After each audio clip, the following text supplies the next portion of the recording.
الله پاک چې وایي چاته وغواړي نو عزت ورکړي، چاته وغواړي کم نه نو ذلت ورته ورکړي. د دې مثال لکه مولانا فضل الرحمن دی. مولانا فضل الرحمن چې کله LRH سره په ایرپورټ باندې راتلو، د خلکو ورپسې څومره چغې ووهلې چې ډیزل ډیزل ډیزل. دی چېرې په ښه طریقې سره روان و، په کوم علم باندې د عمل کړی و که نه، نن سبا الله پاک به د دومره داسې بېعزتي نه کوله.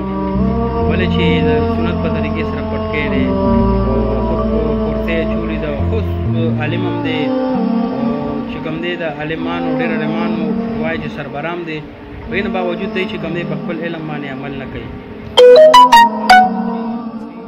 یهودي که نه، خو زه په دې څه حیران یم چې وګورئ د یهودي ایجنټ چې تاسو چاته وایي عمران خان ته، د هغه خلک څومره عزت کوي.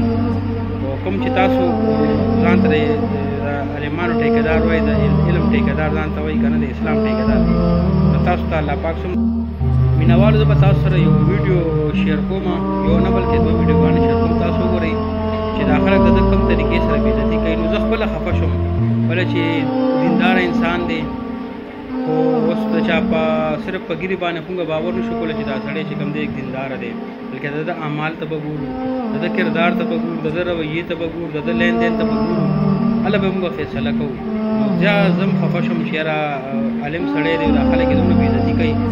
حالانکې دا ولې خلک د ده بېعزتي کوي؟ د ده خپل دا ده، د ده خپل د لاسه، ولې چې دی د غلو سره سات ورکوي. خو چېرې د غلو سره سات نه ورکولی او یوازې وې، نو هر سړی به د سړی وي او هر سړي به د دې عزت کړو. دا یا عزت د انسان په خپل لاسو کې دی. خو دی چېرې ښه کار وکړو خلکو به عزت کړو، خو چېرې دی دا بد دغه کوي خلکو سره، نو وګورئ د الله پاک د څنګه په دې خلکو په ذریعې سره ذلیله کوي. نو بس الله دې ورته هدایت ورکړي او الله دې پوه کړي. هدایت خو ته الله ورکړی، خو الله دې پوه. نو سړی خفه شي په دینداره سړي باندې، خلک دومره چغې ورته وایي ډیزل او ډیزل. وګورئ چې کله یې د ماکه وشوه باجوړ کې، یې نه پس ورځې پس راغو، خپل سیل سپاټۍ وکړې په دوبۍ کې، دویم بوتلی وي نه پس بیا راغو. او ده نه خو عمران خان ښایي چې مخکې ورته راغو او د خلکو عیادت یې وکړو. نو دې څه وایي چې خلک بې وقوف دي، خلک به پوه نه شي. هر سړی پوه دی، خو ته بیا رسو رامغې نو وایي بیا څه فایده ده چې اختر تېر شوي نه ګرځي په دیوالو څخه، نو څه فایده ده چې بیا رسو راغلی. دا ویډیو وګورئ او تاسو ته پته ولګي.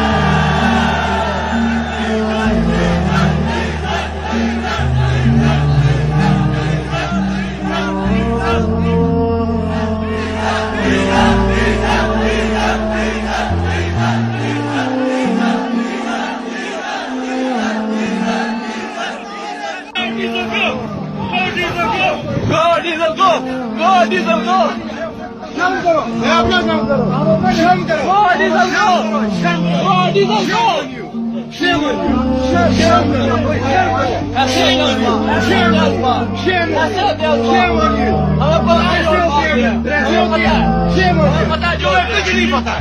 shame on you,